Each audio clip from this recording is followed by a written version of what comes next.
It's hard to imagine the modern world without the internal combustion engine. It's used to drive such a vast variety of machines, including, of course, the car.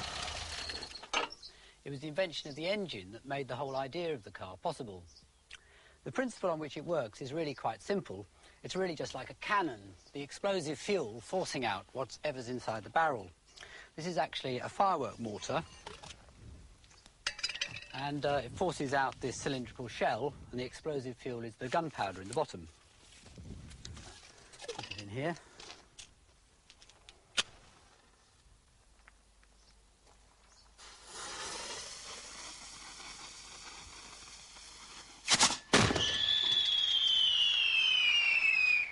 The internal combustion engine is really just the same, except it has a captive piston instead of the shell, and it uses an explosive vapour instead of the gunpowder.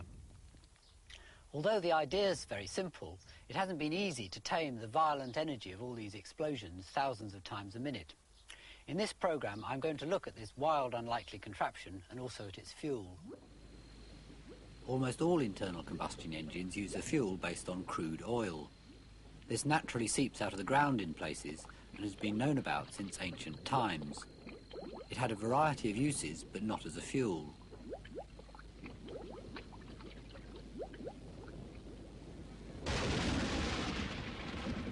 It's mentioned several times in the Bible. Noah was instructed by God to use it for waterproofing his ark.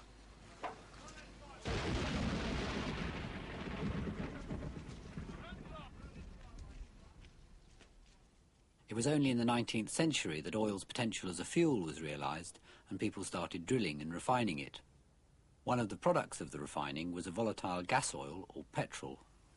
The petrol was at first regarded as a completely useless byproduct. Its vapour was so dangerously inflammable. But it was also realised that it was an enormously potent source of energy. We can show you this with this modified firework mortar. This obviously isn't an experiment to do at home, but if Rex puts a teaspoonful of gunpowder down the mortar and using the lager can as the projectile,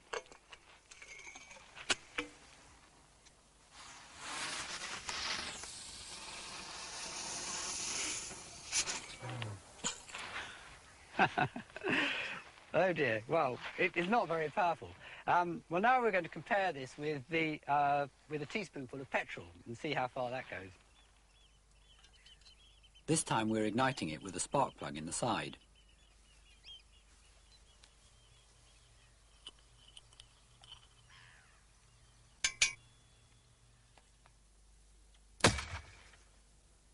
You can see what an enormous amount of energy there is in the petrol. Although it's hard to believe, this isn't actually an explosion. It's just a very rapid combustion, a very rapid fire. The early internal combustion engines were often called explosion engines, though, and I think it's really a much more appropriate name. The great attraction of the explosion engine is the enormous power it has for its size and weight. This is the smallest engine we could find, complete with fuel tank behind, used for model aeroplanes.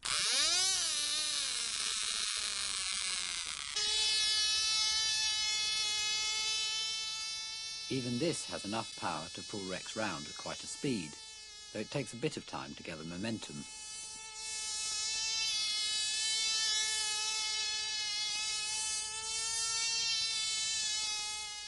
The power of any modern car engine is quite awesome. Even a basic one is rated at about 60 horsepower.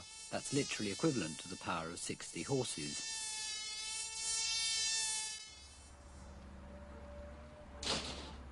The first successful explosion engine was built by an inventor called Etienne Lenoir in 1859.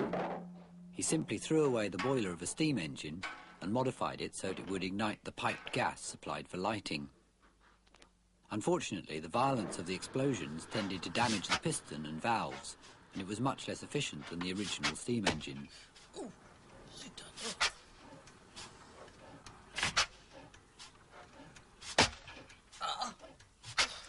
Monsieur, qu'est-ce que c'est comme ça? Oh, ça suffit, alors toute la nuit, hein. However, His engine inspired other inventors, including a German wholesale grocery salesman called Nicholas Otto. What is los? Herr Otto. Enchanté.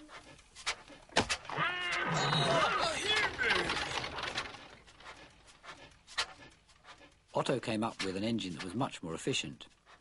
His engines were immediately successful, and he sold over 35,000 to power factories and workshops. One of the first Otto engines to be built in Britain was the 1895 Hornsby Ackroyd. It all still looks very like a steam engine, but it runs on paraffin, another product of refining crude oil. It first has to be heated to make it an inflammable vapour.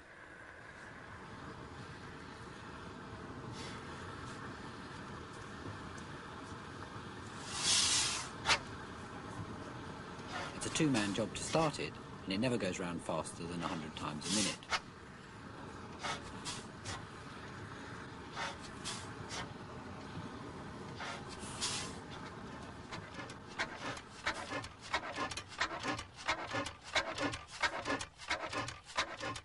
What's going on inside is that first the vapour is sucked into the cylinder. Then it's compressed, ignited, and finally the exhaust gases are pushed out. This sequence, suck, squash, bang, blow, is called the four-stroke cycle. Otto's big improvement was squashing the vapour up before igniting it, which gave the engine much more power. Although from the outside a modern car engine looks completely different, and it's obviously got more than one cylinder, inside it's really quite similar. If you can start turning it over. The piston goes in and out. The crankshaft goes round and round. Now this is the exhaust valve, with the strong spring keeping it closed and the cam pushing it open. The other valve, the inlet valve, is tucked away behind on this engine. The rusty space around the edge is full of water, essential for cooling the heat of the explosions. All these fundamental features have remained unchanged. Otto's engines were much too large and clumsy for a car, but one of his employees, called Gottlieb Daimler, developed a much smaller engine in 1883. This ran much faster and used the volatile petrol as the fuel. It produced nearly as much power as Otto's, but weighed 10 times less. Daimler's high-speed engine finally made the idea of a car practical, and it was quickly realised that cars could do some quite remarkable things. The early engines did still have their drawbacks, though. This is a 1902 Wolsey owned by Jack Howes. Under the bonnet really just contains the enormous cooling system and radiator. The engine's tucked away right underneath. It's not entirely easy to operate. There are 20 operations you have to do before you can start it. Where do you start? First thing I do is to connect the battery, then I turn on the petrol tap and just give the carburettor a touch to draw the petrol through. My next operation after that is to turn on the 12 oilers for the total loss oiling system. Now the most important job of all, having inserted the starting handle, as you can obviously see, the side of the engine, is to put it on half compression. Otherwise, there's a great risk of breaking your wrist. Turn on the switch, adjust the throttle and ignition controls.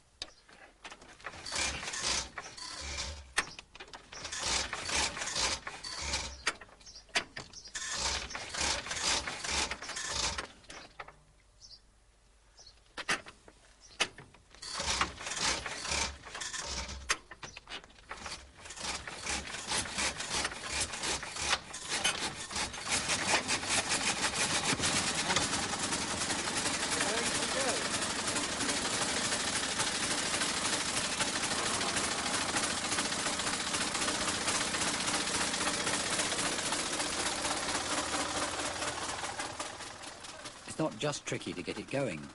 There are two levers controlling the fuel and ignition that have to be skillfully adjusted as you drive along.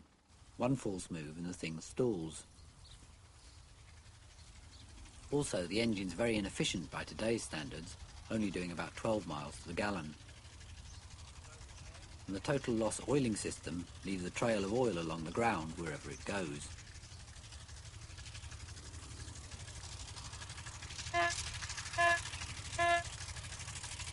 Engines haven't changed radically since this time, but their design has been continuously refined. Arguably the biggest single improvement has been in the oil and how the engine puts it to use. An engine wouldn't last for long without oil. The oil's fed through holes in the castings to all the bearings. There's actually an enormous amount of oil being pumped round all the time. I can show you this if I knock a hole in the oil filter. It's maybe a bit messy.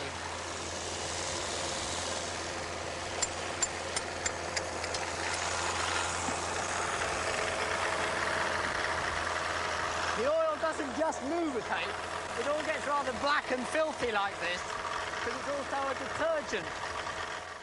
It cleans up the deposits left by the exploding gases. Before this detergent was added in the 1940s, you had to strip down the engine and clean everything out, or decoke it, every few thousand miles. Now you just have to change the oil and the filter. I'm going to turn it off, actually. Whoops.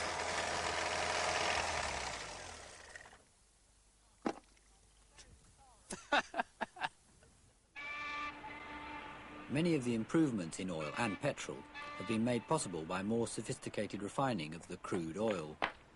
Today, almost everything a refinery produces can be used by the car industry. Besides petrol and oil, it provides the chemicals which are the basis of plastics, paints and synthetic rubbers, and even the bitumen that the roads are made of.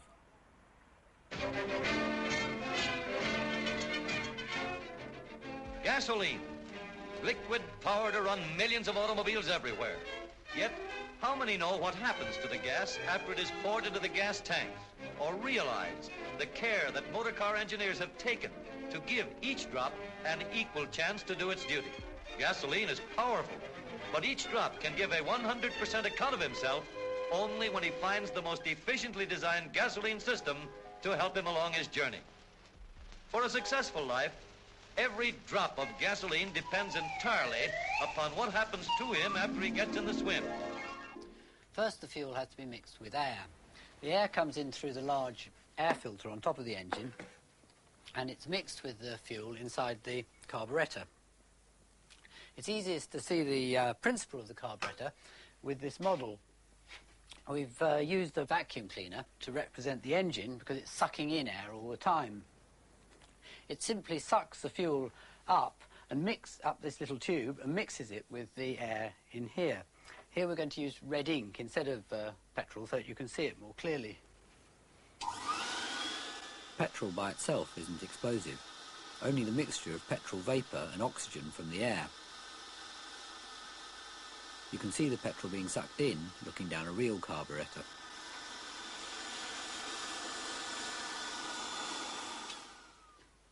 Unfortunately, real engines need different concentrations of fuel for different conditions, starting, idling, accelerating, etc. That's why the 1902 Wolseley had the mixture lever on the steering wheel.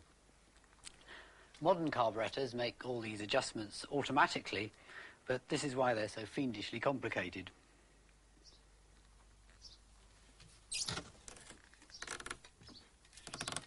Today, a completely different system, fuel injection, is becoming more common. It's basically very simple. There's just a row of electric valves, one for each cylinder, that squirt a bit of petrol into each inlet.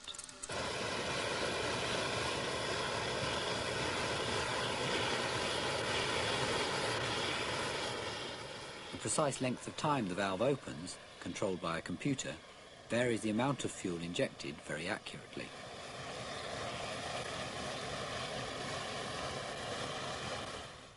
Once the fuel and air has been sucked into the cylinder and squashed up, it's ignited. The spark's created by a high voltage jumping across a gap in the spark plug. The high voltage itself is created by the coil connected to the battery. Engines don't like getting wet because water provides an easier path for the electricity than jumping across the gap, which I think I can show you. Put the spark out. Fortunately, though, you can often get the spark back again simply with a water-repelling oil.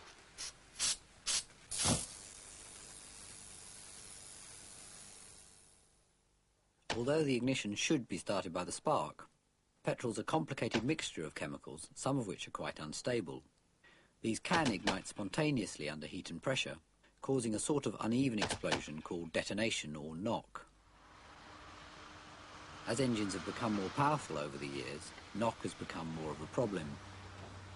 It can be overcome either by damping the unstable compounds with lead additives, or in lead-free petrol by refining the unstable compounds out.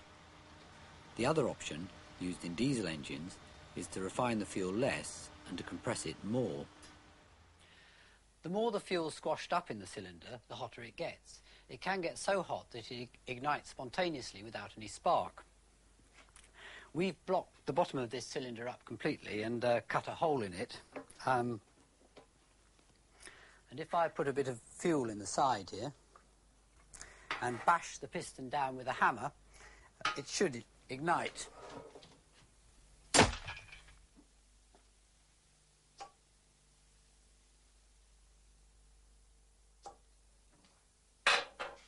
If I blow out the burnt gases, there may be enough fuel left to make it work a second time.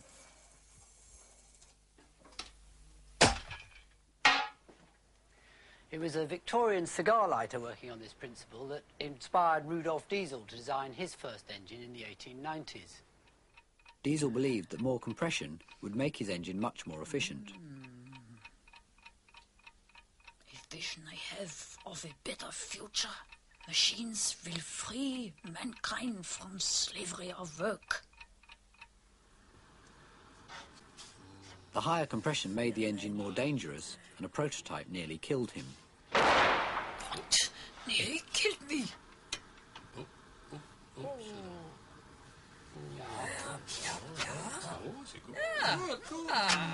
By 1895, though, diesel had a design which ran on cheap fuel and was twice as efficient as any other engine of its time. Diesel became a millionaire from his invention, but invested very badly, quickly getting heavily into debt, and decided he couldn't carry on. Oh, my God, I cannot pay this. In May 1913, he set off on a night ferry to Britain. I go. Goodbye. He was never seen again.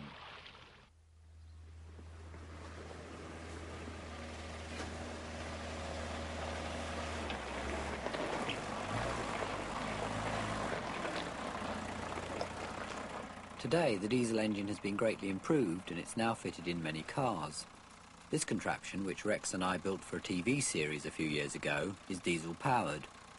The engine, from a Volkswagen Golf car, hardly looks any different from a petrol one. However, as diesel originally thought, the higher compression does make the engine more efficient and do more miles to the gallon. Here, as well as driving the vehicle, the engine's also powering a hydraulic lift.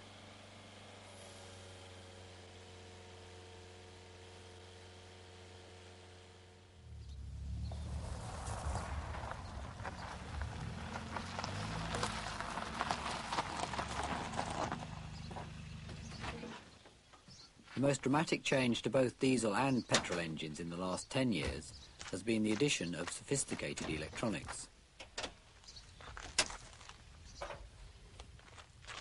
This modern car engine, compared to the earlier ones, is horrendously complicated.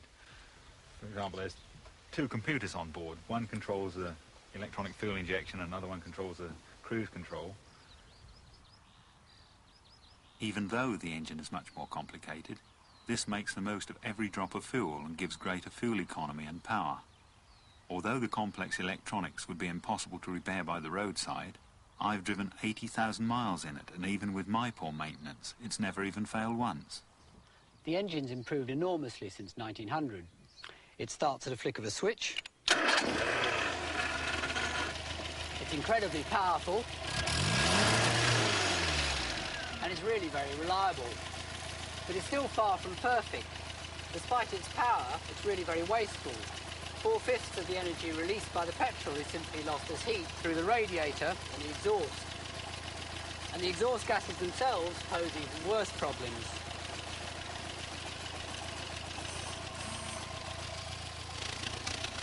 There's an awful lot of them.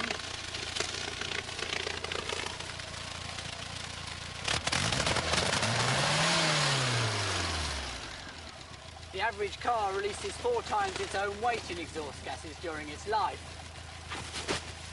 And it's all pretty horrid stuff. This wasn't such a problem when there weren't so many cars around.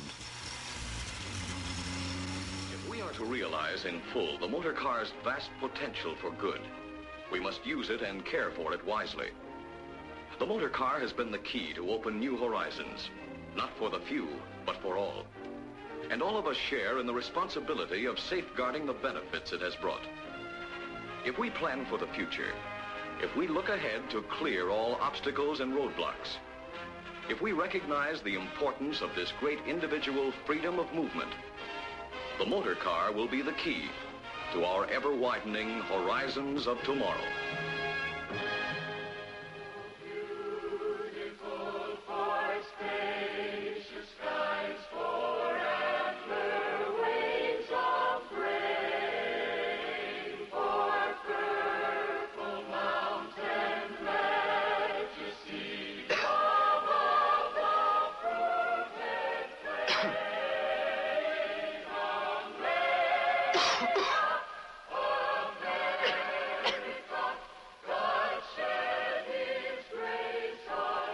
If you want to sing about America, you'd better make sure you have the breath to sing with.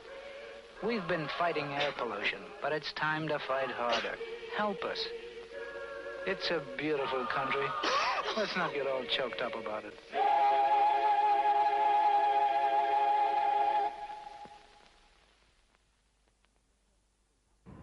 In an attempt to clean up the exhaust gases, catalytic converters are gradually becoming compulsory all over the world. Oh, Dad! Dad, it smells all funny! Dad, stop! Recent reports from America suggest in practice catalysts may only remove about 30% of the poisonous gases because the engine needs careful maintenance for them to work properly. Oh, not to worry, sir. Trouble with the catalytic oil very common these days. I'll just adjust this screw and then that'll be all right. Even when they do work perfectly, they only convert the gases to carbon dioxide, the greenhouse gas. I'm boiled, Dad!